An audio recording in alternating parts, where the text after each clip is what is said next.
today's Energy Central Power Session entitled New Frontiers in Grid Operations, Breaking Down Silos and Enabling New Capabilities Between the Office and the Field.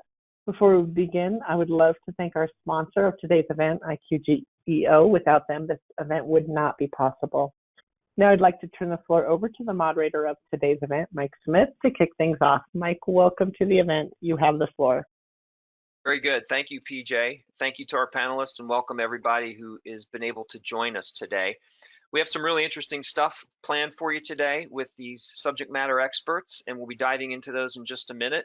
What I like to do before we get too into the details here, as you can see from the agenda, I had a few opening remarks I wanted to share with you that really kind of frame the issues we'll be discussing today. And you can see we'll be drilling down into GIS mobility, asset inspection, design and as-built processes, and outage mobility.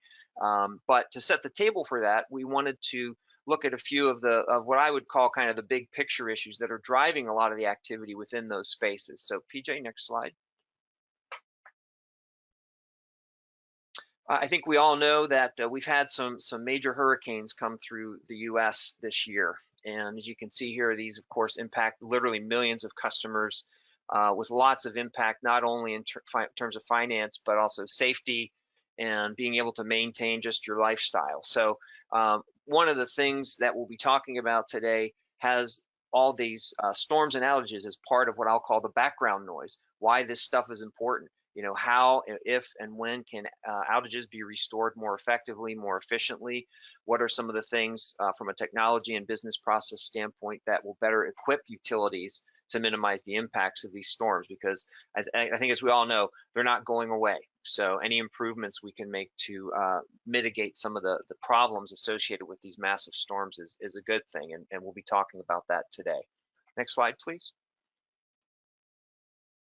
Also, you know, it's important that we look at this from the financial side of the house, simply because maintaining the grid, particularly with what we see coming ahead in terms of electrification, electric vehicles, all those sorts of things, as well as just the aging infrastructure, there is a lot of money being spent to maintain the grid and prepare for this new energy environment that we're all entering into. So it is important that we keep in mind that when you look at O&M, when you look at the customer side of the house and the capital investments, these things are all going to be growing over the coming years. And it does beg some questions around how the heck are we as an industry going to pay for all of this? But I think there are some answers, and we'll uncover some of that today when we talk about some of the technologies and business process improvements therein. So next slide, please. And when we talk about the cost, here's another couple perspectives from this, and this is just some of the research we did in preparation for today's session. Again, I'd mentioned electrification. You know, that's going to have a real impact on the grid and how we manage the grid and some of the challenges therein. You know, I had an opportunity to speak with the manager of electric vehicle programs at a large investor-owned utility about a month ago. And we talked about electrification overall. We talked about the growth in EVs. And I said, how the heck is our industry going to manage all this? And he said, yeah, it's a challenge, but you know, one of the things that he and his group look at is we've had challenges before. For instance, in the 60s and 70s, as air conditioning took off, that changed the grid and its dynamics and load forever. So as an industry, we have a pretty good track record of responding to these things, but that's not to minimize some of the challenges that we have ahead. And again, today's discussion, we're going to be looking at some of the tools, processes, solutions that'll help us mitigate some of these challenges. Next slide, please. This is some research I was actually involved in with the Utility 2030 Collaborative, where among other questions, we were looking to get at how are utilities prepared for this new energy environment, specifically here asking about distributed energy resources and then grid scale renewables.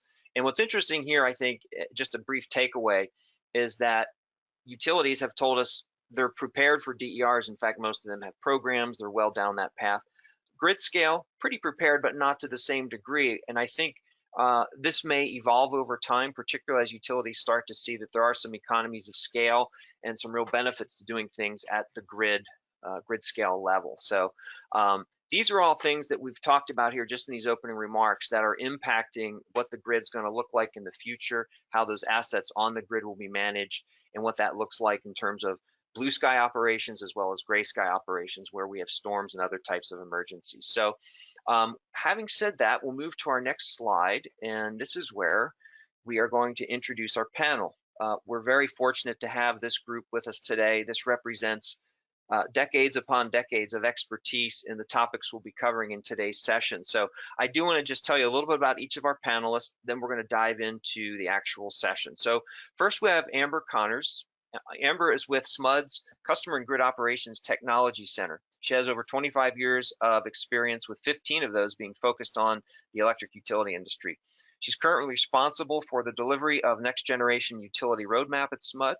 Her team includes, and this is quite a list, I don't know how she does all this, her team includes operation technology and network engineering, real-time applications, energy trading and contracts, grant and vendor management, customer choice aggregation, ITGIS, customer technology, AMI technology, and work management. That is quite a list. Previously, Amber was the manager of real-time application deploying SMUD's ADMS and DERMS platform. In addition, she has had extensive experience in managing complex deliverables and adapting and changing requirements and shifting priorities to successfully implement and support ERP systems like SAP and CRM. Amber is a PMP and Scrum, and is also Scrum certified, and has received certification in the ProSci management change management process. So Amber, thanks so much for joining us today. We're going to be hearing from you in just a couple of minutes. Our next panelist is Ken Derrimer, where Ken was the director of asset management of a large investor-owned utility on the West Coast. He retired just like a couple of weeks ago, so we're really pleased that he was able to join us today as he can look back over his 30 years of experience in the electric and gas utility industry, where he's worked in the areas of finance, regulatory compliance, data analytics, and asset management. In his role as the director of asset management, Ken led the development and implementation of asset strategies, data tools, and field technology solutions to drive a more data-driven and risk-informed decision-making approach in managing critical company assets and infrastructure. Ken has a BS in Business Administration and an MBA, both from University of California at Riverside. So Ken, thank you for joining us. Our next panelist is Robert Sarfi. He is a managing partner with the Boreas Group. Robert's been around the industry for a while. It's great to reconnect with him. I'm sure many of you are familiar with him and his expertise. Robert is widely recognized for his experience in delivering business vision and technology solutions to electric utilities. Robert has successfully led numerous business transformation initiatives for large and mid-tier electric utilities in North and South America. Prior to co-founding the Boreas Group in 2001, Robert held management and leadership positions with management consulting and engineering firms. He received a Bachelor of Electrical Engineering with first-class honors from the Royal Military College of Canada, and also holds a PhD in electrical engineering from the University of Waterloo. He is a licensed professional engineer in the province of Ontario and is a member of the IEEE. Robert has published and presented over 40 papers related to improving distribution systems operations, smart grid planning, and technology benefit realization. So Robert, great to have you on board. And our final panelist that I will introduce to you all today is Troy Friesel. He is a product manager at IQGeo, where he applies his extensive experience in distribution reliability and smart grid engineering. His professional journey began in power delivery at Florida Power and Light. He is now based in Tampa, Florida, and where Troy's expertise is instrumental in driving the development of innovative products that cater to the dynamic needs of the utility networks across the life cycle. His approach is characterized by a blend of technical acumen and practical insights, ensuring that the solutions he oversees are not only technically advanced, but also grounded in solving real-world problems for utility operators. His leadership and commitment to operational excellence have proven to be pivotal in the creation of tools and systems that enhance the efficiency and sustainability of energy distribution. So Troy, thank you for joining us. And again, thanks to our panel. If we can jump to the next slide, we're gonna jump into our questions. And as you all may recall, when we looked at, I believe it was the second slide, we do have 4 areas where we're going to dive in and kind of really look more granularly at some of these specific areas where some of the technologies and processes are really changing the game around how we're managing the grid. But we wanted to ask a couple of more high-level questions first. And again, this is to help kind of frame these issues of how the grid is being managed with all the change that's happening. So Amber, I'm going to start with you. And We've talked a little bit about this, particularly around field work and some of the challenges there. So as field work becomes more digitized, and in this transition, it sometimes takes quite an effort and a lot of time to get everyone on board. I'm sure we've all heard the stories of handwritten notes on map books in pickup trucks out in the field, or someone has a spreadsheet, someone else has an asset management system that they're deploying, et cetera. So what are some steps that leadership can take to ensure that all the field staffs are making this transition? And I'm sure that pulls in technology and workforce demographics and your processes and all that. So what are some things that you and your team are doing to help smooth this transition to a more digital workforce in the field? No, thank you, Mike, and good morning to everyone. Really, I think you need to focus on communication and change management.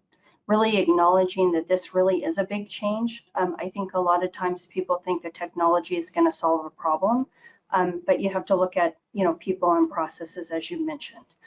Also acknowledging and knowing everybody reacts to change and technology differently. There needs to be a strong commitment from leadership and really have that alignment on why are we doing this. Be clear on what the problem is that we're trying to solve, and really have metrics to support and track those. I think it's very important to include change management at the beginning of the project. Really spend that time to understand and confirm your as-is solution and processes. You want to make sure that they're documented, that they're correct, and truly listen to what are the pain points. You could use workshops, ride-along, SME interviews, and then really talk and know your SMEs in this space. They're doing the work day in and day out. They're your expert. They know the work better than anyone. So really make sure that you're asking them so they can share with you what those opportunities for change are. If it is their idea, you're going to get that buy-in, and they really want to support that. I think it's also very important to have the folks that are doing the job be part of that core team. They need to be your change agents. They need to be the ones out with their peers, attending staff meetings, attending tailboards. They need to share the information. They need to listen and ask questions and understand what other issues their peers are having. And again, don't forget that importance of documentation and training. There's going to need to be multiple forms as folks learn differently. We found it successful when we've done a round of training, and then we step back and do a small refresher. In addition, we've provided lab time for independent learning, that builds that confidence. And during the lab time, it's important to include some of the project team to help address any questions that folks may have. Co-location, I think, is another opportunity here, right? It's very important for teams to work together, to feel cohesive. We've done this in multiple spots across SMUD, but a couple that I'll just highlight is with our distribution system operations engineers and our IT real-time systems. They're co-located. They're on the same floor. They're working together as a unit. And so I think that really supports the why and what are we trying to fix. And then again, just to close out here, again, resharing the why. You can't communicate enough. And as folks are working through some of the issues, if you can reshare the why, continue to support that, they can see that friendly light at the end of the tunnel. That's good. I love the why and having that as part of the focus. I did want to ask one corollary question about the workforce. I'm sure you have probably people who are maybe, early 20s, who are maybe, just coming online, and you probably have folks who've been there for 30 years. So are you seeing a difference in how, if someone who's, my daughters are in their 20s, they live on their phones, right? Versus old people like me, not so much. So are you seeing differences in how the workforce is embracing the technology? And if so, are there things you have to overcome in that regard? We do, right? I mean, I think there's that, folks do react differently to change, to technology. It could be due to age, it could be due to backgrounds, it could be due to sometimes even workload. And that's really finding the person that's embraced it, regardless of, if you have somebody who's embracing it, working with folks that aren't embracing, you can bring them along, right? Because they can see that value. And a lot of times, once folks get a little bit over the fear and see the value, they'll come along, right? And sometimes you do that through conversation. Sometimes it's through additional training. We did see when we deployed our ADMS in Durham's, having the lab time for folks to go in and get familiar with the product in a dev or a QA environment a little bit on their own. It gave them the confidence to be able to then ask questions to become more comfortable. Okay, yeah, good stuff. Thank you. Robert, I want to talk to you a little bit more about what's going on in the field, but I want to ask you about field data. And in our run up to this, I know we've talked about this, how field data can be messy. And I know you've seen a lot of this. What are some of the steps that leaders and their staffs and crews can implement to make sure the data is clean, reliable, and available? Kind of a loaded question, but what are you seeing and what's working out there? Well, you know, the field data is just part of this entire ecosystem of the technology, the data itself, and the people and the process. And I feel that field component is just so critical.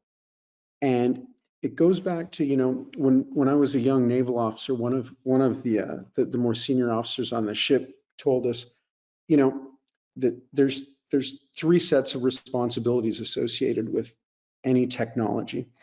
And the first one is it actually has to work. And when it comes to the field data, there has to be a tool in the field that actually works. And I know that sounds so obvious.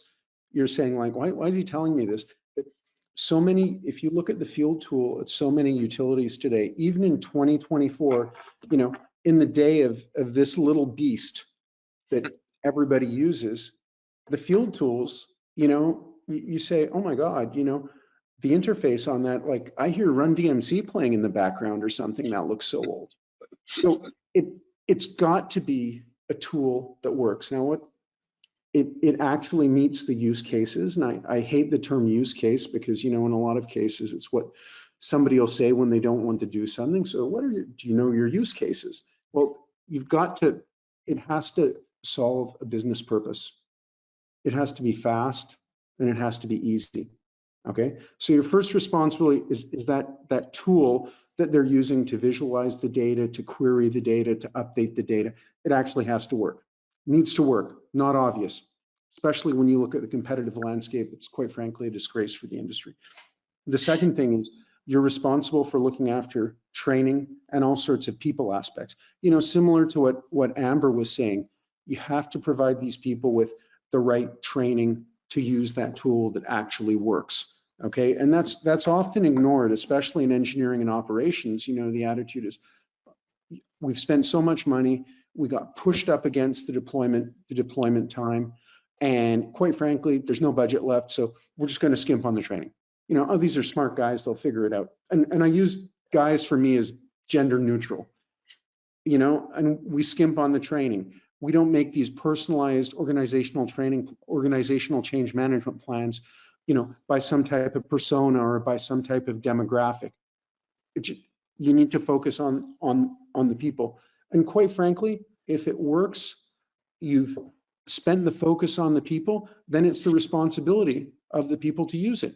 And part of that is, you know, a lot of times organizational change management focuses on the actual individual contributor. And I would say in a lot of cases, it's actually the first level supervisor that's the problem. You know, they aren't pushing and encouraging the users to use that software. So if we want to clean up data, if we want better data, we've got to provide a tool that works. We've got to focus on the training and the people have to use it. And if those 3 things aren't satisfied, it's quite frankly a leadership issue. And in a lot of cases, it is a leadership issue with the messy data. I tell people, everybody spends so much money on software, you know, and they always focus on the software. If we look at how much money our industry has spent on the data, it makes that software look cheap. So let's start treating that data with the respect it deserves because of the amount of money we spent on it. Yeah, points duly noted. You know, just one observation, you talked about, you know, when there's a system being implemented or a solution being implemented, sometimes training is almost an afterthought. I don't think you use that word, but it's late in the project and the budget's pretty slim, and training is often what gets cut or is minimized. I can remember, and it looks like we have a question coming in for the audience. I'll jump to that in just a minute. Earlier in my career, I worked at a software company in this space, and we could look at different projects and the percent of the budget in an RFP response that was allotted to training based on their budget and what the feedback from them was. We can almost predict with certainty the likelihood of a successful implementation just based on that alone. And again, that goes to change management, that goes to getting everybody involved and committing that part of the budget to the training. So yeah, I think we've all seen some of those and had some war stories. I do want to jump over to a comment from the audience, and Robert, it's directed at you, so I'm just going to read it verbatim and we'll go from there. So Robert, thank you for voicing the issue where projects run up against schedule and budget delays and place the burden on the training / OCM, organizational change management. Have you found techniques that can help head off early enough to make an impact? So what are some things that project leaders and executives can do to try and beat it to the punch before that becomes an issue? Okay. This is, I've got this great quote from a client. He used to say, easier said than done. And what it comes down is, quite frankly, transparency and strength of leadership. And when the problems arise, quite often the natural tendency, especially for relatively, I'll say individual contributors, is they think they're going to pick it up. And the key is the first signs of issues, be honest with people, be honest with the leadership about the implications. And quite often, when I see problems, it's because people have said, oh, we're going to pick it up. Oh, we're going to pick it up. Well, reality is, especially today, we aren't going to pick it up.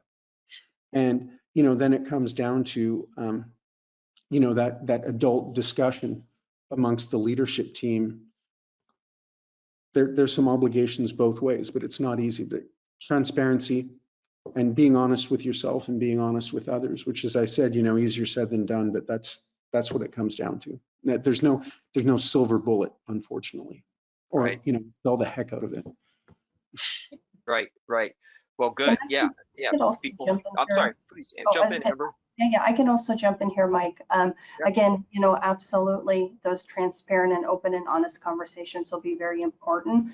I think some opportunities, right, to make sure that it isn't forgotten is integrating training and OCM as part of every project, right? Don't think of it as that afterthought. I think in the past, we've always thought about, okay, we're going to deploy technology and we're going to use some of the techniques that Robert spoke to, but really it's taking that step back and saying as part of our project program methodology is incorporating and ensuring that folks are working on the projects also understand the need and the benefits of training and change management. And I think that will help with some of the success, but again, lots of learning to still happen and a lot of challenges for sure.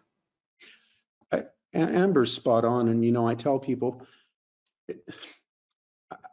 I have to confess, I've been in this industry a long time, and I have to say, Ken, you're looking darn good. If somebody told me you just retired and you had 30 years in, I'd say they were lying. So whatever you're doing, that clean Southern California living, I need some, okay?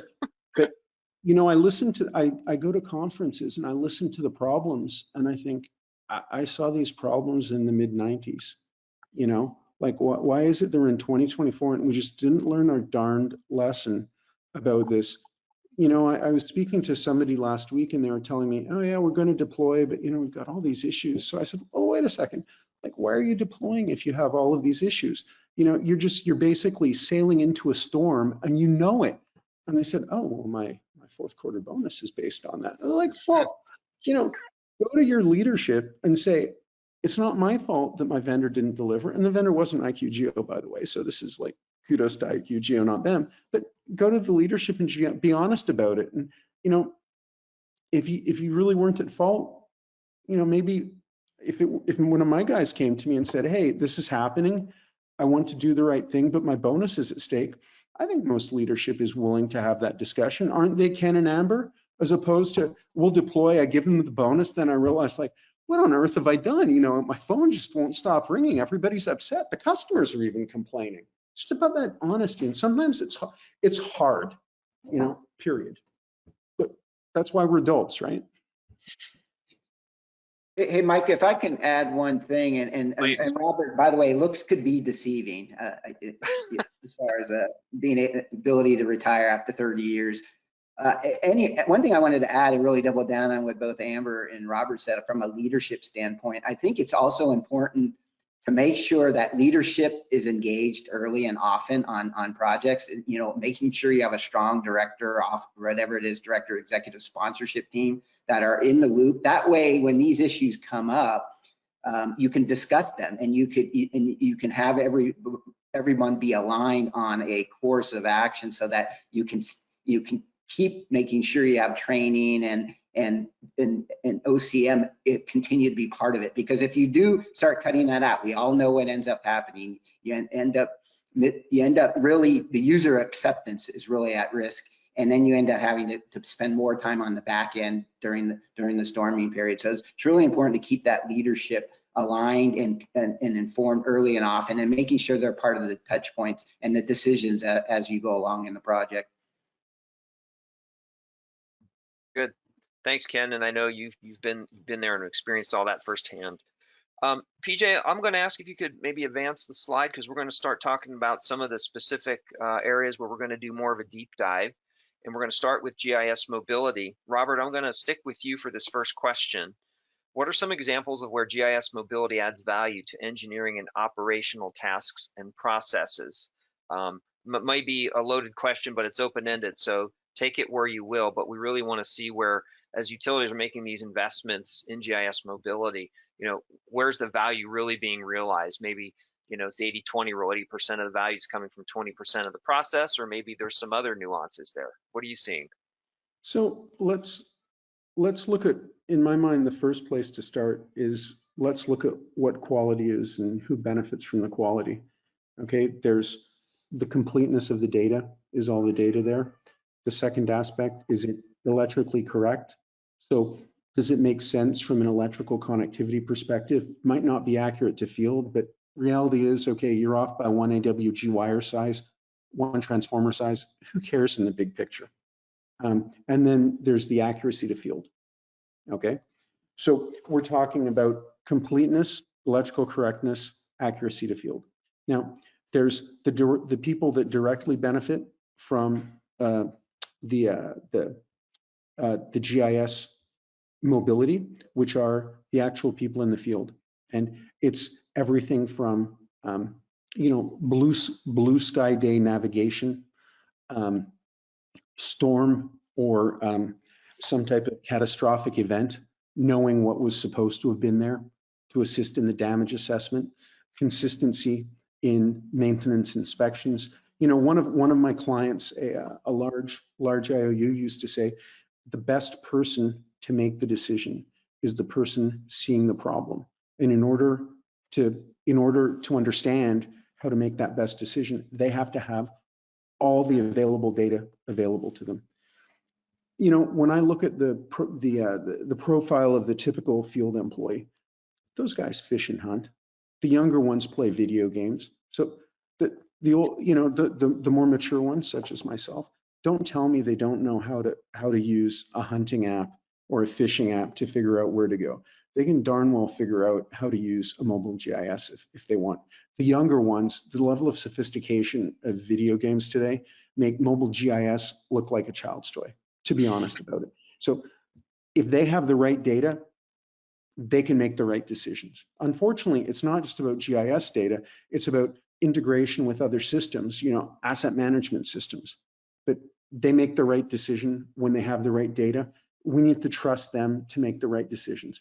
But what interests me even more is, I'll say, the consequential beneficiaries of mobile GIS. And I think that's getting more important, okay, is having eyes on my infrastructure 24/7, able to correct my data so that I create that, you know, that mythical digital twin that vendors talk about, okay?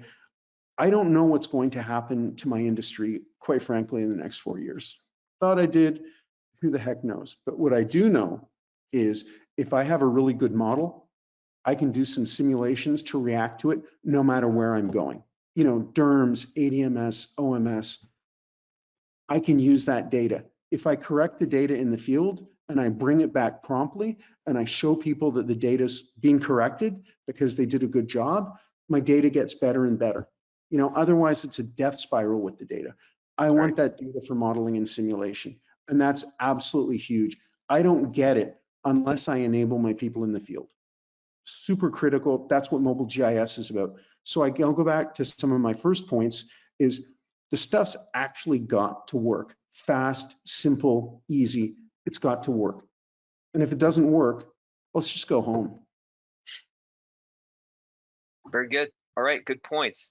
While we're still on the GIS mobility part of our discussion today, I do want to open this up to our entire panel and ask about some best practices, some of which we've actually touched on just in the first part of our session today. But what are some best practices around managing data as part of a utility's GIS mobility processes? And I'm asking this question really with more of a data hat on than a GIS hat on. But by that I mean, Robert alluded to this as well. There's a lot of interaction and integration between some of these systems that maybe historically have been disparate, but now they're leveraging data sets and moving data from one to another, et cetera. So when you're talking about GIS mobility, what are some of those best practices to make sure that the data is right? And Robert's touched on some of those, but I wanted to open up to our panel with all the experience that you all have had. So what are some thoughts on that? Who wants to jump in first? I can jump in first and then pass it on. Okay. Yeah, no, I would agree. I think Robert's raised a lot of great and valuable points. In general, right, we're not all there, but we're all striving to get there in regards to best practices. And that's really, again, data quality, accuracy, consistent processes across departments. So we're making sure that we're capturing the data. We're capturing it accurately. We have the ability to capture it in a way that it's not free form, right? We want to do more drop downs. We want to add more automation to help improve the accuracy and that ensure that we have the correct coordinates.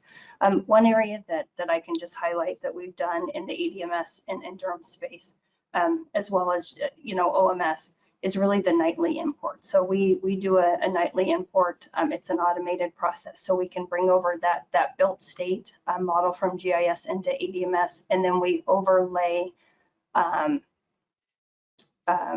the operated state. And so we were finding that happens at 3 a.m. in the morning, and it was continuing to fail because, to the point, sometimes it's data, sometimes it's process. So while we're working on cleaning up data, cleaning up processes, we've implemented some pre-checks so we can correct some of this data during the day so that we're not negatively impacting some of our end users, to Robert's point, because they need the data, they need it to be working, and they need it to be accurate. If I could ask one corollary question on the pre-checks, who is it that does that? Has that just been built into the overall process, or is it a separate entity that does pre-checks? So it's the IT team that's created automated pre-checks. And so with those pre-checks, depending on the type of data, there's email notifications that get sent to various groups and teams to work and look and validate and correct the data. And then there are some pieces of data that once it's identified in the pre-check, that we make an automatic resolution of the data. Okay, great. Troy, I'm gonna put you on the spot a little bit here because you have a wealth of experience at Florida Power and Light and now with IQGeo. What are you seeing either from your experiences at the utility or maybe now in working with some of your customers? Yeah, sure. So I would say you definitely want to be able to build trust in the system. I don't think users are willing to invest in the time it takes to implement these types of data quality changes and practices if at the end of the day they think it's just kind of a garbage system that they can't trust. So always trust but verify, obviously, if you're going to do something that is critical. But I think data trust is one of the biggest first foundational steps. To Amber's point, I think anywhere you can insert data governance to do a bit of hand-holding If things aren't as simple as doing it on paper like they always used to do, people aren't going to follow the process. So the more ways that we can enforce data guardrails, put in things like pick lists, and kind of guide users down a streamlined and seamless path to get to the information input that they need to do, the more chance of success for the process to actually work out. And I think finally what I'd add is getting more into the concept of automation. Anywhere we can automate data input, we can automate integrations with other systems that may already have the data to increase the efficiency of the data input. We create a system that has the foundations to actually be sustainable. Good one.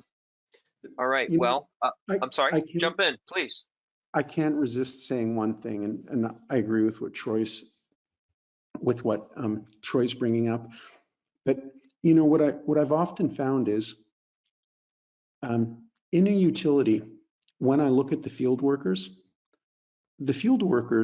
are very, very motivated and very committed to those customers, period. You know, I sincerely believe it. They're also committed to their peers in the utility. What typically happens is they see something that they view as inefficient, or I'll even go as far as to say stupid. And as a consequence, they take a shortcut. And when they take a shortcut, them saving 10 seconds could quite frankly cause days of issues in the downstream. Yeah. And so just educating people, I've been in meetings with clients where, you know, I'll have these cross-functional teams together just talking about the process end to end. And someone will say like, you know, I don't have that data, and you know what it does to me? And then you'll have the person that was responsible for shortcutting that out because they were trying to do good, and they'll say, oh my God, like for the past 10 years, I didn't do that because I didn't know. Like, you're my buddy, I play hockey with you, you know, and I was doing that.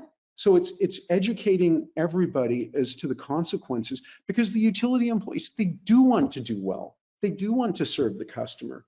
They just don't know. So it's all of that communications that Amber was talking about and Troy was talking about, making it clear to everybody. I know it's cumbersome, but this is what you've got to do because we need it. And that's often neglected, because especially today when it's so easy to just like bang someone a text message, you know, or a Teams message, just talk to them. Like, why do you need this? Fix it. Okay. Right. Goes back to that why. Right. Yeah. And as you were making those remarks, Robert, I'm looking at my notes here, and that really echoes what Amber opened up with around communications and change management and transparency. So I think this is all becoming part of the secret sauces to make this stuff work the way that was intended. Let's move on to our next deep dive around asset inspections. And in doing so, I'll just remind our audience, please jump in with questions. We'll make sure we do all we can to incorporate those into what we're covering today. So in the asset inspection space, Troy, I want to start with you and talk to you about some of the transformation that's going on with some of the newer technologies and tools. You know, I think we've probably all seen, heard, read about some of the things, for instance, with drones and getting the imagery from the drones, and even training models so that AI can actually do the inspections and identify, you know, a cracked insulator or rust on a transformer or what have you. So there's a lot of technology stuff happening. A lot of it comes down to the data level, but a lot, of course, is the technology itself and the process and all of that. So as you look at asset inspections in your role there at IQGeo, what should utility asset management professionals be aware of as they take on more technology as part of their asset inspection processes? What are some things you're seeing, and maybe some things you can point them towards? Yeah, sure, Mike. So drones and AI inspection processes is very near and dear to my heart. Both with my current role at IQGeo as well as my previous role with NextEra Energy and Florida Power and Light. To Robert's sentiment earlier, it is quite mind-blowing to think about what the next 4 years and beyond could look like. You know, you think you have an idea, and then you see a new article pop out about some crazy technology you never even thought of. So the industry is changing every day, especially in this specific area. When I was back at FPL, I was managing a couple different applications that were involved in the process of inspections. And if you're familiar with their programs at all, they're very forward on using drones, both fixed wing and quadcopters and so on and so forth in their processes. I think it's going to revolutionize the industry. So I think one of the first questions I would be asking myself as a utility when looking at different software solutions is my software that I'm looking at able to adapt to that future where it's not a person walking around anymore. It's not a person driving in the car with binoculars. It's a drone, right? The drone's location is being used. The drone's either maybe flying autonomously or being controlled by a user. How is that data coming back? How is it being fed into my system? What are those different processes? And beyond just the thought of that process and wrapping your head around that future potentially, how am I going to deal with that massive amount of data? Some of the initial growing pains that you might see with something like that is just the sheer amount of data being saved and needing to be processed. It's honestly overwhelming. I remember there used to just be like flash drives or big solid state drives getting mailed with feeders or substations worth of drone inspections on them, right? Manually flown, right? Let alone, we're putting this on an automated process and these drones are flying on a daily basis, every feeder maybe or every substation.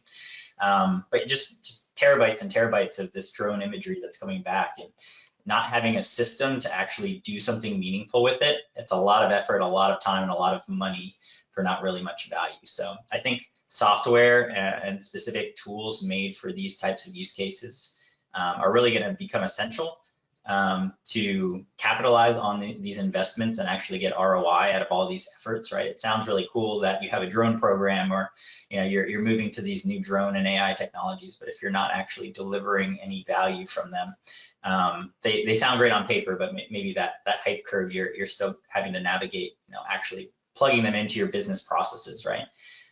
And that's the other question, right?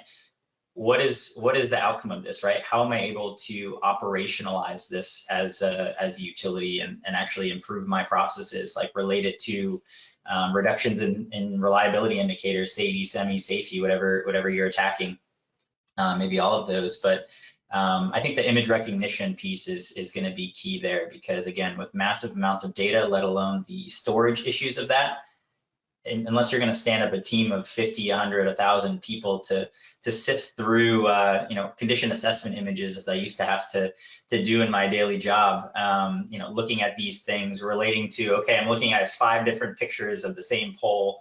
Which angle am I looking at? What pole am I at? And what feeder am I on? What's upstream? What's downstream?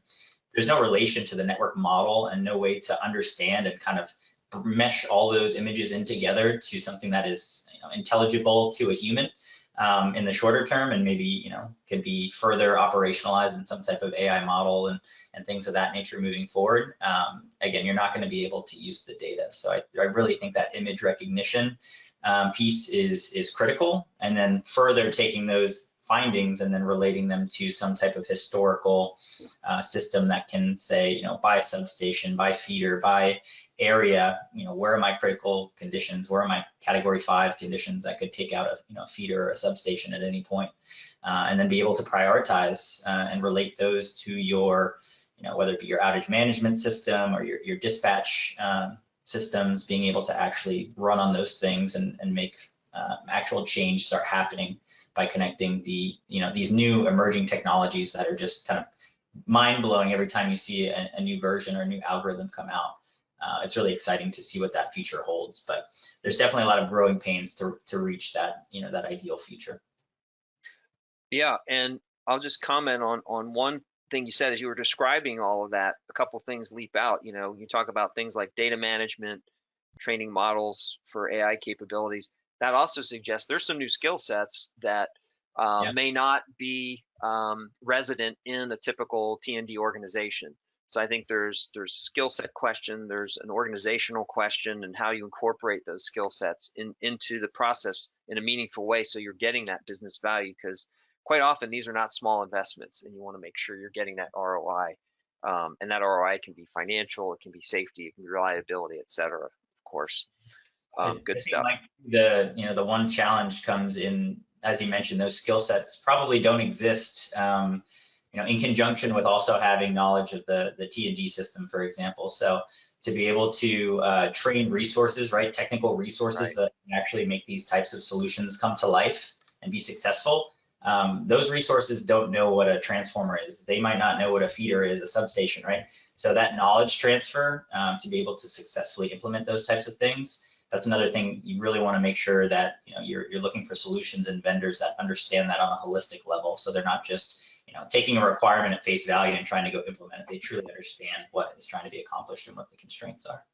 Yeah, and therein lies the heart of some of the challenges when people have those ITOT discussions, for sure. Before we move on, we do have a question from the audience, and I think this is a good one for the entire panel. So I'll just read the entire thing to you all and then step back. So this is such a great discussion. Thanks for organizing this webinar. Thanks for the positive feedback. How can we get past the organizational culture and norms to break down the silos? Often there is a department or application owned data that is not readily shared across the organization. How can organizations be better at breaking down these silos? And I think this is something that's pretty ingrained in utility culture, although I think it is changing with technology and process. What are some of y'all experiences around this silo issue and breaking them down? So I think it goes back to communication. Again, keep having the conversations, don't give up.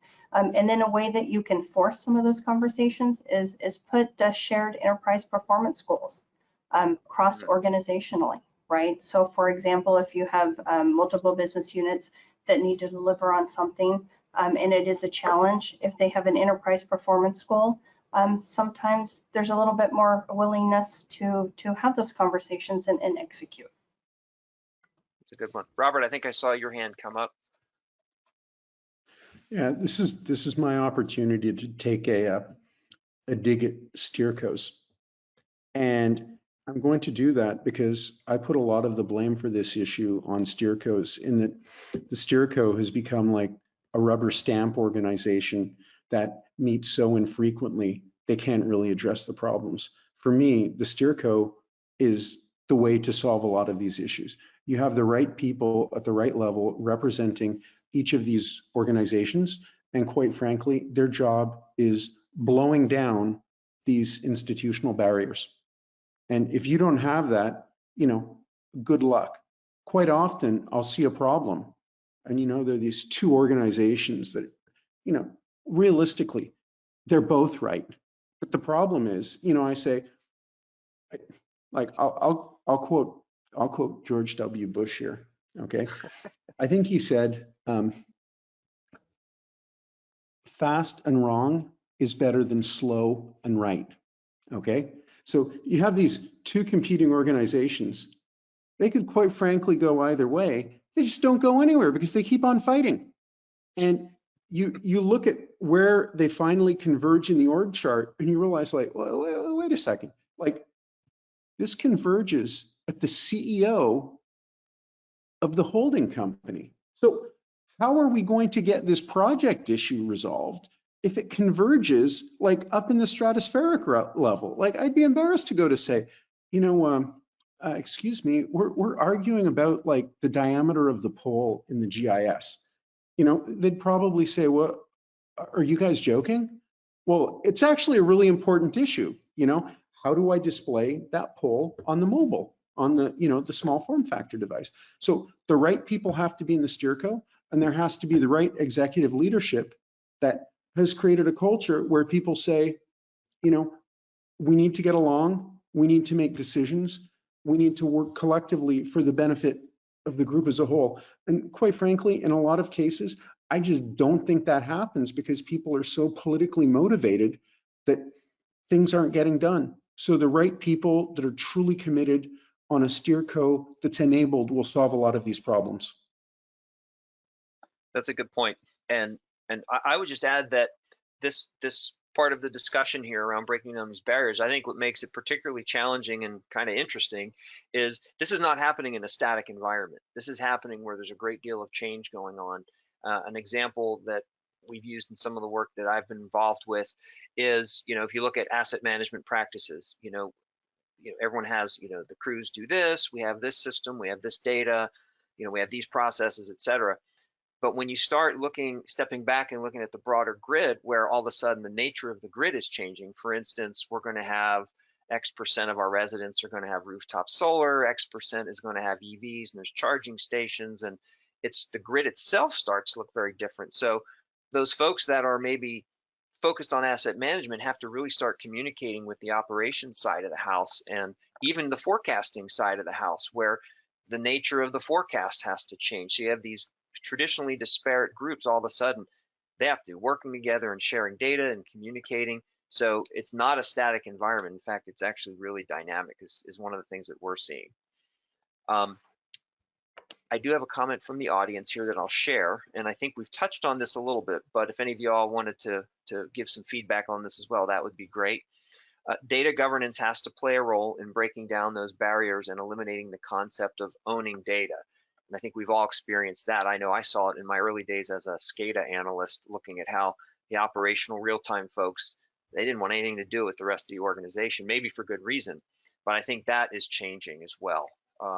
Are you all seeing data governance in some of the work that you're doing, either a good example of it or maybe where it's not playing out so well? I was just going to jump in. I was thinking the same thing on as it relates specifically to data.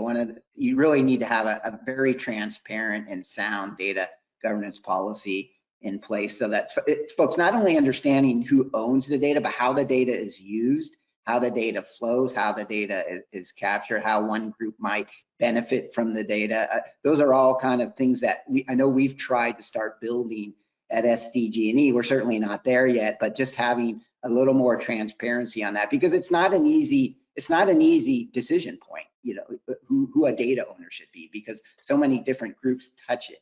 And you don't want just IT to be the data owners, everything. You really have to have the team that has maybe the most influence over the data, but spelling that out and putting some structure in place does help break down some of those barriers.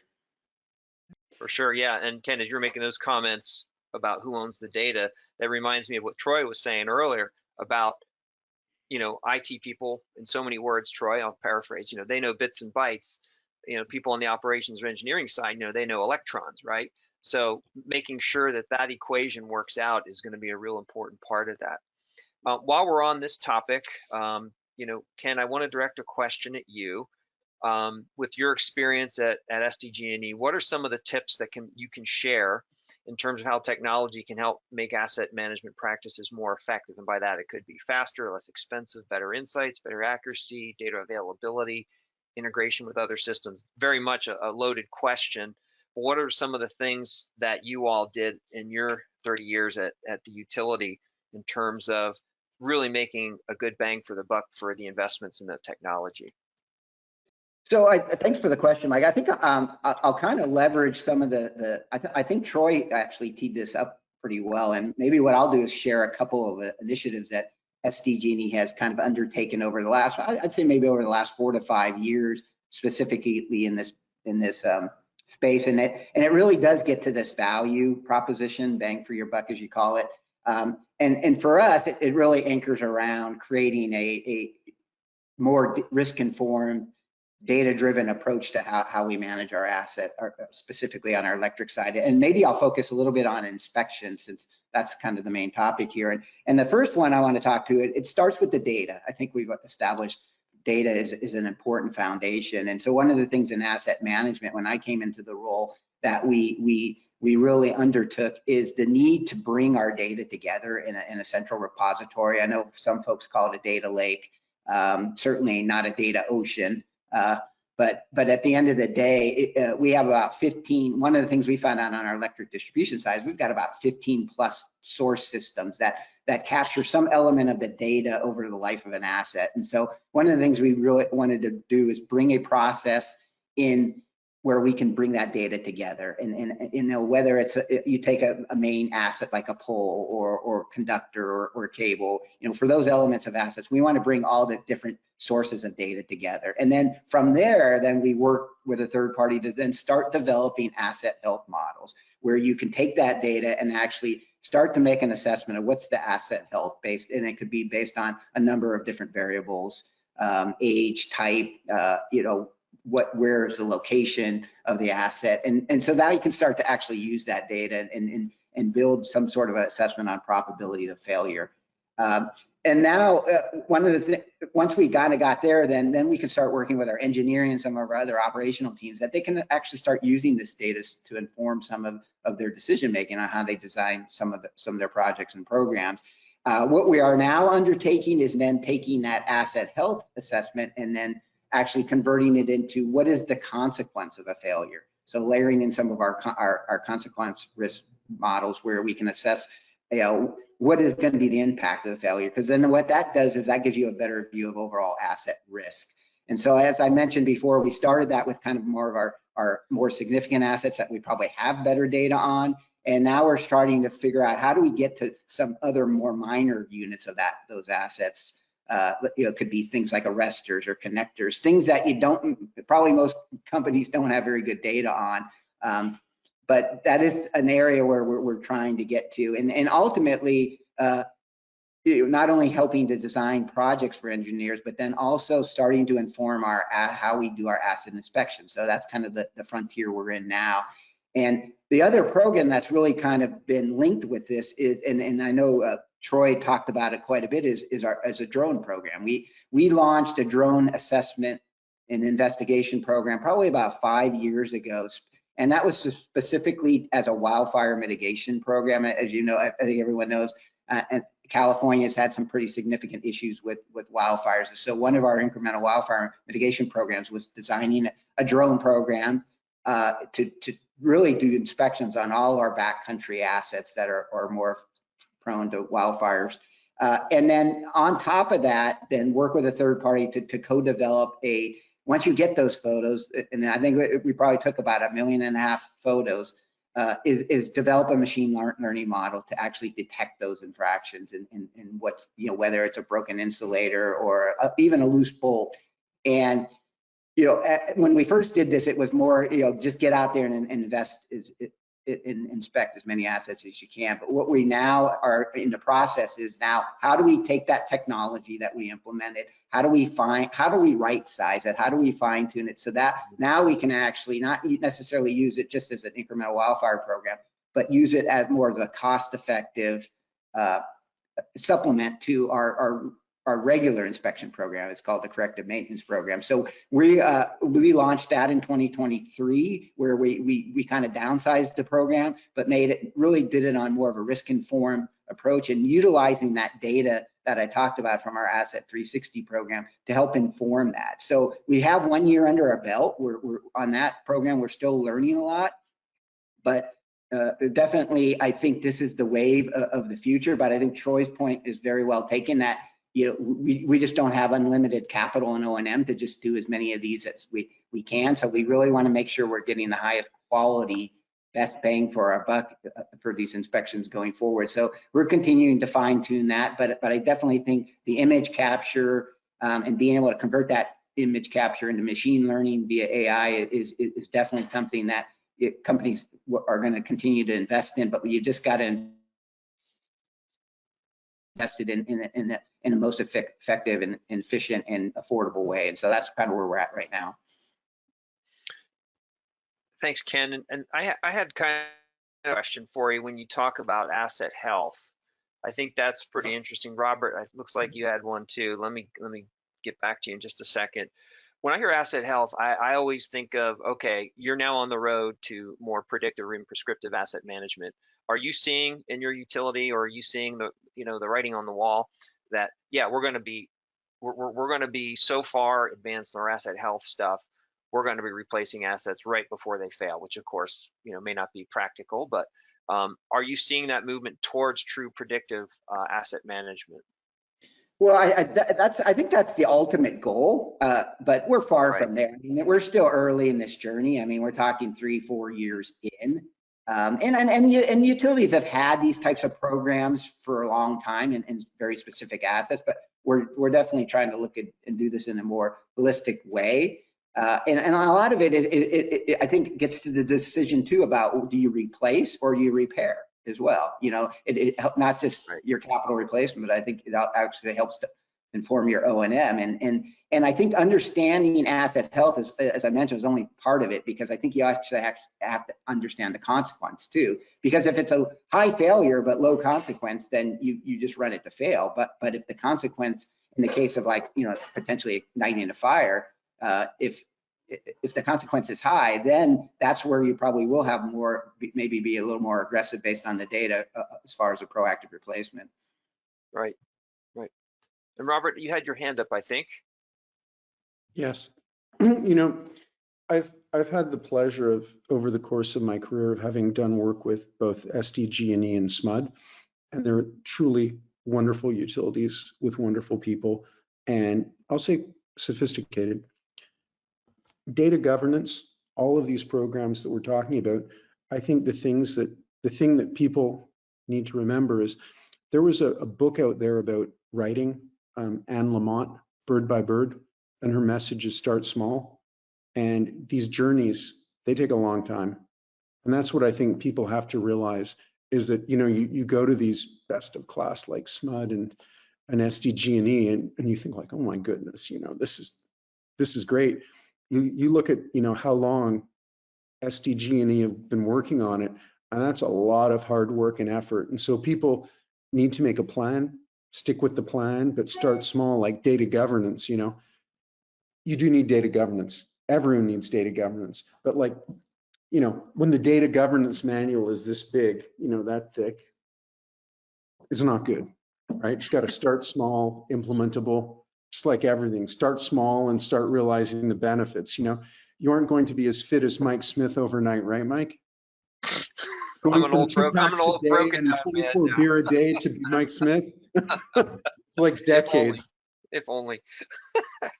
Interesting analogy. Thank you, Robert. I would like to move on to our next deep dive around design and as-built processes. So I'm going to open this question up to our panel. And this is an area where I'm going to lean into the panel. This is one space I really don't have much experience in. So let's hear from you all on this. With this wealth of, can you all share some examples of where design and as-built processes have run into issues, and what do the solutions to these challenges look like? And this, again, as we've seen in all the topics we've covered today, there's a technology piece, there's a data piece, there's a people and process piece. So what are some of those challenges in that design-build process, and how have you all tackled that?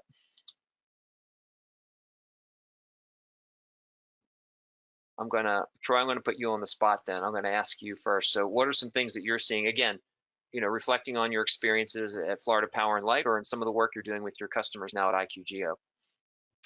Yeah, I think the biggest issue is, well, there's too many issues to probably talk about, but one of the ones that comes to mind first is just the lead time of getting a change or an as-built back into the system.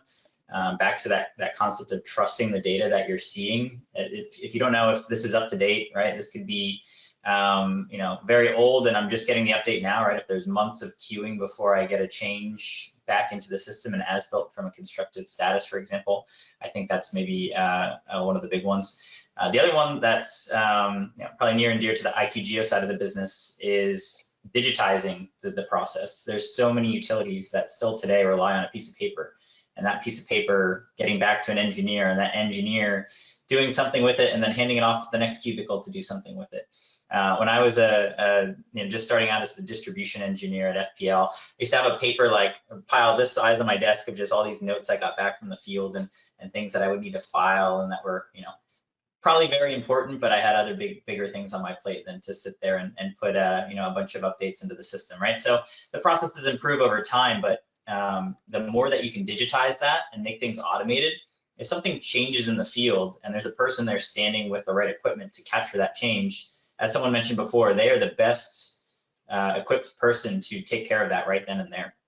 The amount of times that I would go out and do a field visit, take a picture of a pole, or take a picture of something, maybe even a video, and then go do 4 other site visits and then get back to my desk and sit down and say, okay, it's time to put this into the system. And I go, oh, I really should have got that from another angle, or I can't really read this, and pinch and zoom, or just scrolling through thousands of pictures on my iPhone of where was this picture that I took. As soon as you leave the field, you are no longer the best equipped person to make that change. So the more that we can enable that field user to be able to make a streamlined, quick input, on the spot update to the system and feed that directly through without a bunch of, all for data governance, but minimize the amount of oversight of people that are not physically on site as well to call it that it's different than what's being reported. I think that's the crunch that we need to get on the as-built-in process. That's good. Go for it, Robert. Troy said something. It begs to ask the question: what's the ideal cycle time between as-built to being in the GIS as an as-built to actually loading that data into the ADMS? Am I allowed to ask that question? I'm curious what people's thoughts are, but I get asked that so often. And, I think there's reality and there's a target. So any thoughts on that? Would you differentiate that? So ADMS is, I had a train of thought until you said ADMS. So GIS, anything that's not going to affect the connectivity model of the network, I would argue same day. I think that's a future we can work towards. If it needs to affect the connectivity model of the ADMS and that therefore have other downstream implications, maybe put some additional checks and balances, but I'd be interested what others think. I'll tell you what my clients are telling me. My clients are telling me if it's some type of device under network control, so under system operations in the ADMS, they want to see it in the GIS within 24 hours of it going into the ground. Preferably, quite frankly, they want to see a proposed state and they want the ADMS to actually energize that. Mm-hmm. And so 24 hours into GIS from as-built and 24 hours after that into the ADMS. If it's not under system control, so it's under district control, they'll tolerate 5 business days. Now, the problem is you say, oh, that shouldn't be that difficult. Like the anything under system control, you say, okay, I get it. It's important. You can do it that tight, but just the volume of that work under the district control. I see some that, the ADMS is updated every 6 months, and the time between, energized and into GIS, who knows, because it's sitting somewhere with some element of, paper associated with it. And that's what the problem is. And so the goal of the industry is constantly striving, and the only way in my mind to achieve that is through the automation that Troy, Amber, and Ken have quite frankly described. Yeah, because you're spot on there, Robert. I'm really looking to get those updates into the system as soon as possible. We do the ADMS updates nightly. We do, though, want to get to a point that if there are large changes that are happening through the day, that maybe we do a midday import. But again, that for us is a couple of years out, but that's our long-term goal. Very good. Very good. I'm going to ask another technology question in the design and as-built process side of things here. Troy, I originally kind of wanted to ask you this. You've kind of answered part of this already, so I'll invite the panel to opine as well. But I think as an industry, we're seeing these as-built processes go from heavily manual to slowly becoming more automated, more of a digital work process. What are some of those advantages of this digital transformation in the as-built processes? And by the way, what are some of maybe the disadvantages? But we've touched on some of those already, but maybe you all can expand on what are some of these advantages as we move towards a more digital design and as-built process? And I'll open that up to the panel.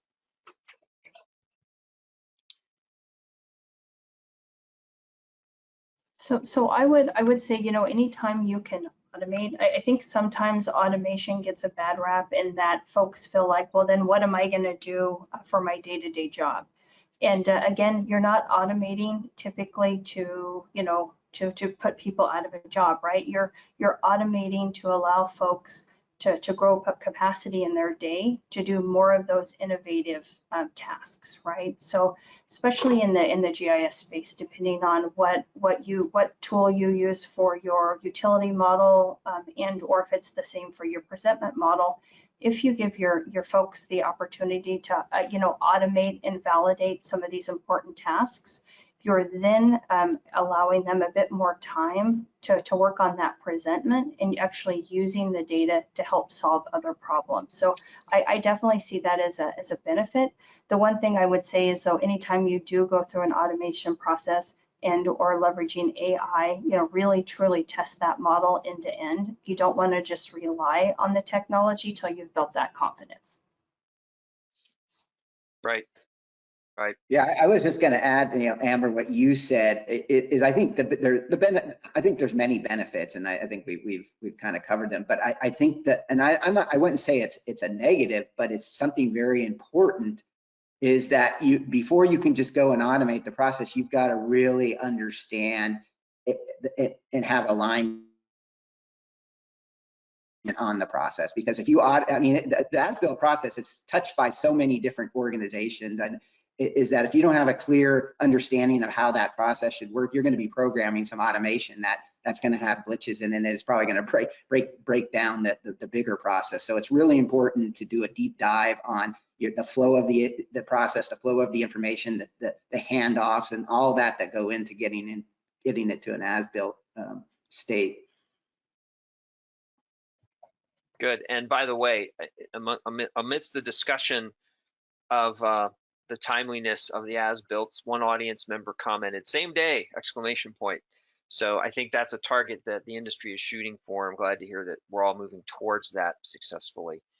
I'm going to move on to our fourth deep dive around outage mobility, and want to ask a few questions to our panel in this space as well. And Ken, I'm going to start with you. I think we all know outages are complex and critical, and when you add mobility into the mix with this, all of a sudden it just gets more complex.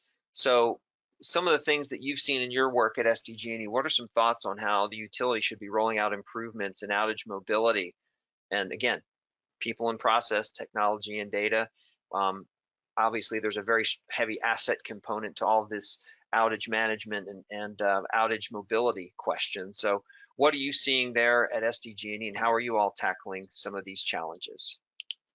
Well, there's a lot to unpack, I think, when you're talking about reliability, and particularly how utilities are using technology. And you talk about the front end of actually trying to prevent outages or detect outages, right? But then the other part of it is you've got what I would call the response. How do you respond to an outage? How do you engage customers during an outage? I think that's something that's big certainly in our space. And so maybe I'll focus on the latter part and talk a little bit about an initiative that we launched at SDG&E a few years ago to really, and it goes above just reliability, but it really goes to how are we interfacing with technology and our field crews and our customers. And we launched, I think it was about 2 or 3 years ago, it was a new approach really to how we deploy new field technology solutions out in the field, and it's called Field Service Delivery. That's actually FSD is the actual acronym, but it was really focused on taking a more integrated approach and a streamlined approach to how we deploy field technology solutions into our field. And rather than, traditionally we've probably deployed technology in almost like a continuous one-off fashion, where you have a new system that needs to be upgraded, so you focus on that system. You bring in the people who know that system, and then you either upgrade it or replace it. But really what we did with Field Service Delivery is took a more centralized approach, a more persistent, what I would call a persistent approach, almost like an agile approach as far as implementing technology, and made sure that we had a persistent team that was first and foremost made up of experts in the field, getting to that point of getting them involved early, as well as business technology, asset management group, and then IT as well, and also having a persistent change organization that can actually help manage some of those things where you have pitfalls, and making sure training is set up in a timely and robust fashion. So what this team has been doing is they've really been focused on evaluating technology needs in a more holistic and systematic basis. Really focused on, I would say, maybe 4 main things. First thing is making sure we streamline processes before we do any kind of technology deployment. Second thing is really looking at opportunities to consolidate technologies. We have too many systems. If there are opportunities to consolidate those systems, it's going to benefit everyone. And then the other big one is I would say is simplifying the field user experience, right? We know a lot of our field crews, they don't want to spend a lot of time on technology. They want to be doing the physical work. They want to be out there doing their inspections, doing their work. They want an easiest possible field experience. Now that's a challenge in itself. We know that. But the other anchor to the field service delivery is finding a way to give our employees a more common view of the work. So don't have to click on as many icons on their iPads, but the other thing is having the ability to see what other work is going on to a given asset.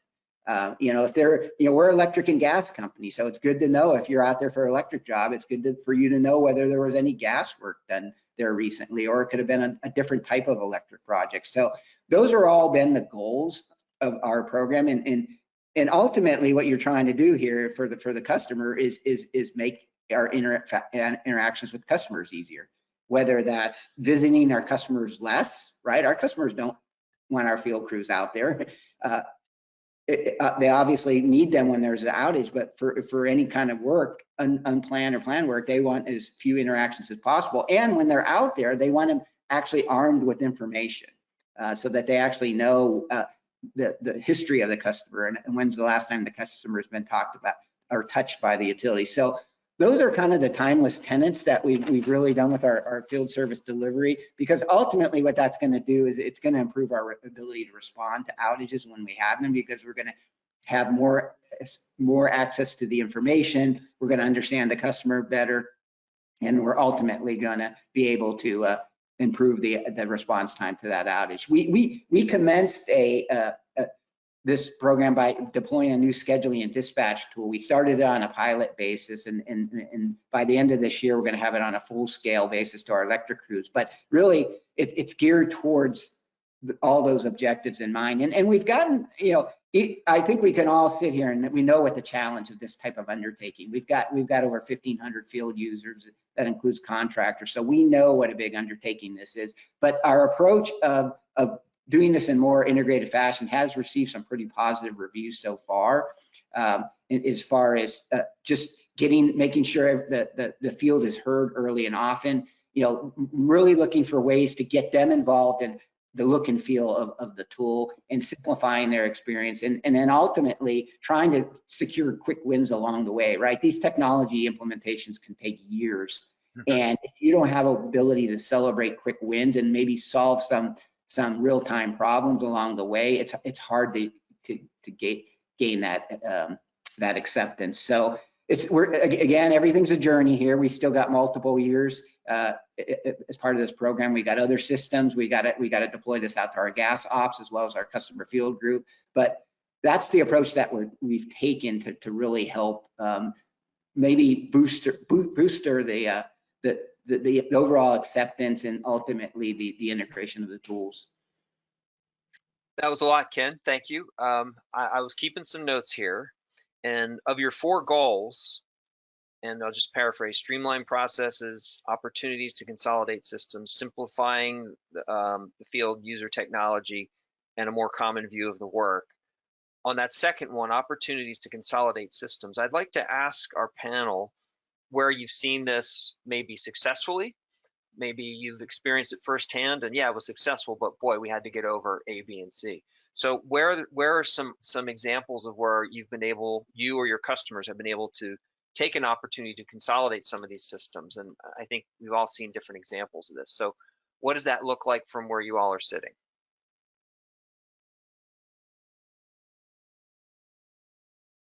So I can jump in here a bit, Mike. I think I'm going to touch on it a bit later as well, but we're in the process of looking to consolidate the map for DSO, implementing the new OMS, which I'll touch on here in a bit, and really, we're in the thick of it. We're in the middle of the journey, and really it's looking at the processes. How can we create the efficiencies And we've taken it through multiple kind of in an agile approach as well, of doing that testing. Again, I hope it's going to be successful, but we've used a lot of the same goals, some of the same approach that Ken mentioned. So I'll be able to let you know in 2025 how successful, but it's a journey we're currently under. Okay, good. And full disclosure, I am a SMUD customer, so I will watch with a high level of interest. Yes. I'm a happy SMUD customer. I'll make sure I qualify that. SMUD's awesome. Happy to hear that. Yeah, yeah. Robert, you have something? Yeah, reduction of the tech stack is something that I think everybody's been chasing for a long time. And I've had the pleasure of going in and trying to do, I'll say, inventory data. And what becomes apparent is it's not only systems, it's spreadsheets, it's access databases, all of which hold critical, data and replace systems. And, look, reduction of the tech stack, a common user interface for an end user, it all makes sense to me. But when it comes to mobility, the problem I have is, you'll see, quite frankly, people, let's say the finance side of the house driving one system that's represented by three letters, and that's yes, you reduce the tech stack, yes, you may get a mobile app, but reality is it's not a mobile app that's fit for purpose for engineering and operations. And so what I would say is, consolidation of the mobile apps, so the end user doesn't have 3 or 4 mobile apps that they have to use on their laptop. Yes, please, but consolidation of systems as a whole and not giving people, best of breed for something like mobile. Right now, I just don't feel the industry's there. And so you could have something that's a technology success, but it's really not going to help you realize those field force automation benefits or achieve any of those good things that we've been talking about on this. And so what I would say is, it's important. I believe in it financially and technically and from an end use perspective, but tread lightly and figure out what you're going to do. And back to that bird by bird is really pick your battles and do it bit by bit over time. And in 5 years, you're going to be very pleasantly surprised. But to do everything quickly to save money, yeah, somebody will be happy with their spreadsheet, but everybody else will be utterly miserable. Right. We always like to say the day that Excel goes down is the day the grid goes down, because we become so dependent on those. I think that's changing, but it still holds true. Amber, I want to come back to you in just a second, but first I just want to read a couple of comments from our audience. One is explaining why change is needed reduces the fear of change, like your job vaporizing. Explaining that the extra efficiencies allow for higher efficiencies and that this is the goal. There will always be more wastage to remove as we build out. I think we can all agree on that. And then similarly, we also have a comment from the audience. And this is interesting and I think important. Having representatives, or rather having representative field crew members being part of the development up front is crucial rather than just handing it off to them after it's done. Yeah, I think that gets that real world expertise and inputs as part of any implementation, I think is really important. I think we can all agree on that as well. I am keeping an eye on the clock and we are getting close to the end, but Amber, I did want to come back to you around this consolidation and integration question. What are some of the considerations at SMUD that you all have had to take into account in terms of getting it right when you're implementing these complex systems and integrations and processes? And again, when I read your introduction, the laundry list of systems under your purview is mind-boggling. So you're a good person to ask this question. So what are some of those considerations in making sure you get it right? And again, it can be a people, process, data, technology. It's maybe all the above, but what are you seeing and experiencing there at SMUD?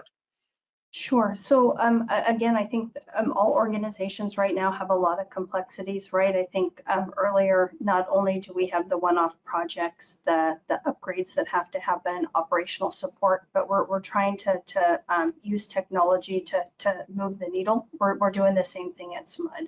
And so one thing is we were awarded a GRIP grant, and so as part of that GRIP grant, we have a program called our Connected Clean Power City program, and it's really like 6 large projects, and one of those large projects is our OMS replacement, right? Currently, we're in a legacy OMS system. We're moving to a new vendor so we can have a one platform approach, as I mentioned earlier, for our ADMS, DERMS, and OMS. And again, going back to balancing what are the technology changes and advancements that we're looking for, what functionality changes and advancements do we need to provide, because we know that customer expectations are changing, right? And this is a heavy lift. We may be a utility, but they're expecting the Google, the Facebook, Amazon type services, right? And we don't have those type of budgets. And so again, the team takes a look at it. They're stepping back. They're looking at people, process, technology. OMS is that lifeline to our organization because it is customer facing. So in this project alone, there's 12 interfaces that we're monitoring closely, establishing, some being GIS, SAP, and our outage map. And again, I'm going to go back to something I said a bit earlier. It's important to know clearly what the project is and what isn't it. What are we going to be delivering on? What is that clear expectation? Because with every large initiative, there's always that scope creep, right? Or misunderstanding of a requirement, and somebody may not get the expected results they anticipated. So communication, the change management, having project oversight, a very strong project oversight that not only is tracking what is being done by SMUD, but also by our SI or external vendors. And then I'm going to go back to documentation, clear test cases, really making sure it's clear on what does success look like.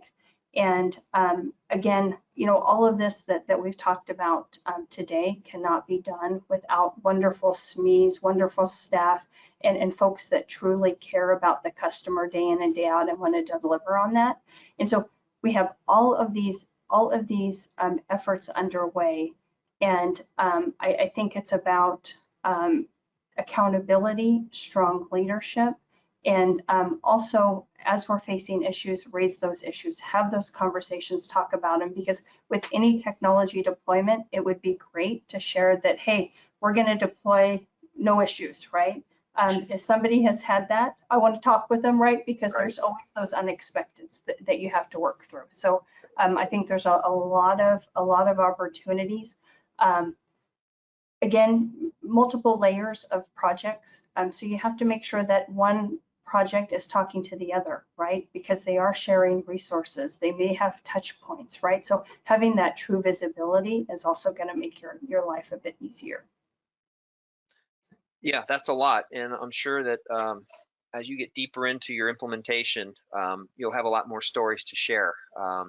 Boy, that's a big one that you're tackling, the ADMS, DERMS, and OMS on a single platform. That's interesting. So we'll may want to hear more about that later. Like I said, I am keeping an eye on the clock. We're about at the end of the line for today's session. And PJ, if you want to move to the next slide, I want to kind of close by thanking a lot of people. First of all, IQGeo for your support in making today's session possible. Really appreciate the support and the preparation, the run up today. It was a pleasure working with the IQGeo team. Also want to thank our panelists, Ken, Amber, Troy, and Robert. This has been great. I think it's rare that we have this level of experience and insight on a single panel. So really appreciate all your insights and your willingness to come forward and share those with us. Would like to thank the Energy Central team, especially PJ, for putting all this together and keeping us sane through the run up to this. And of course, our audience, thank you for joining us. We know that you have a choice in how you're going to spend your day, and we love that you chose to spend some time with us today. So thanks so much. You can see if you have questions or need more information, you can see the email address there on the screen. Please feel free to reach out. And I'll just wrap by saying thanks, everybody. We'll hope to see you again real soon. And it's Thursday, so it's getting close to the weekend. So I'll say hope everybody has a great weekend. Take care. Thank you, Mike. Thanks, Mike. And Thank you. I want to let the audience know we'll be sending you a survey. Please give us your feedback so we can continue to provide valuable content like today. Thank you so much. Panelists, this was fantastic. From everyone here at Energy Central, thank you so much for joining. We look forward to seeing you on a future Power Session. And this does conclude today's presentation.